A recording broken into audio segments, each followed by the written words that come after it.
Hi everyone! I hope you had a relaxing holiday season and ready to take on 2021. Now, I'm sure I'm not alone by having mixed feeling about the new year because in the past, every time a new year comes, it felt hopeful that things gonna change for the better, and it gave me a chance to really close out on the old year mess and start afresh. But this time, the new year kind of felt like an extension of the old year ordeal and not so much like a new beginning. And my heart really goes out to those whom 2020 had treated unkindly too. On a more positive note, I want to remain more hopeful of 2021. If we can't all control the external challenges that life threw at us, why not try to better prepare ourselves to meet those challenges, right? So I'd like to share with you one of my resolutions coming into 2021 is to be able to manage my feelings and emotion to be fully present. Now, the year 2020 really was the year I discovered the importance of feelings and emotions. Now, when I was reading a lot of personal finance books, they all stress the critical role of emotions when it comes to your money. Then earlier this year, my communication coach really emphasized to us that one step to become a better communicator is from learning to manage our anxiety. So I thought, okay, I'll give it a go. And I have to be honest with you that in the beginning, I thought it was easy because I don't know why, but it felt easier back then. Every time I felt the slightest off, I could get myself back on track either immediately or then the week after. It was no big deal. But then as the year went on, this feeling of overwhelmed in me also grew. And the bigger it got, the more I tried to resist. But little did I know that the gloomy feeling was actually feeding on to my resistance. Let me explain to you how I've learned that. Now, it was on one afternoon when I was listening to the book Sapiens. Dr. Harari was discussing religion, and it was specifically the Buddhism part that really hit me. He explained that Buddha discovered the human suffering was coming from cravings. And the reason why a person suffers, even though they are experiencing pleasure, is because they crave more of it or fear that the pleasure would go away.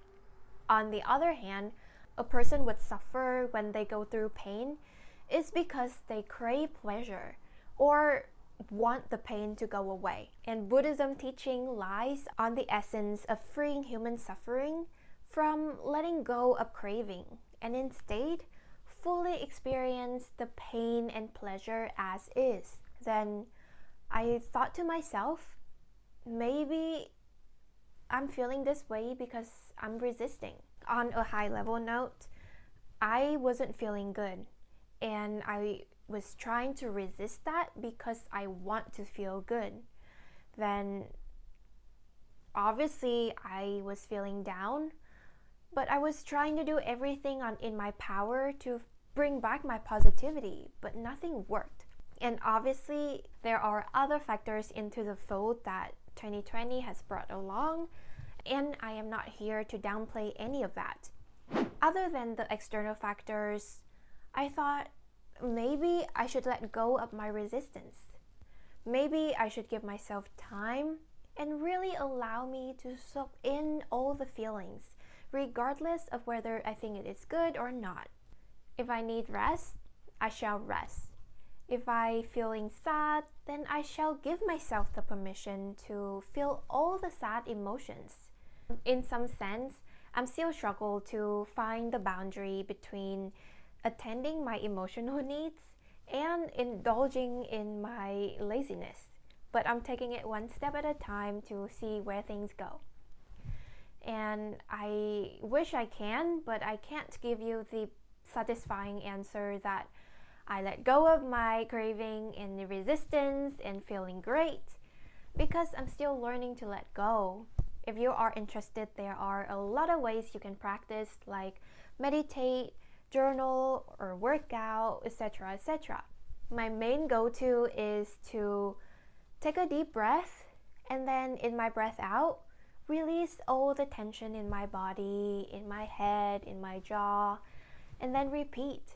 Let me know if you try any of these and how that makes you feel. With that, I'm gonna end this video with a quote that I came across on Moon Omens on Instagram the other day that I really resonated with. It goes, "Even if your plans have changed, even if your timeline is different, even if nothing have unfolded the way you thought it would, you are not falling behind. Real growth is not always just constant forward motion. Growth is also staying still. Growth is deep rest. Growth is stopping to reconsider where you headed before you arrive there. Growth is letting yourself settle. It's letting yourself blossom. It's letting yourself see how much good is already in your life before you hunger for more. Growth is processing. Growth is grieving. Growth is allowing yourself to be where you are while you're still there." And it is from Brianna West from Moon Omens. Now, with that, thank you so much for watching. Happy belated New Year to you and your loved one. Be kind to people and to you, yourself. And don't forget to like and subscribe to join me on this journey to the beautiful state. I'll see you next one. Bye.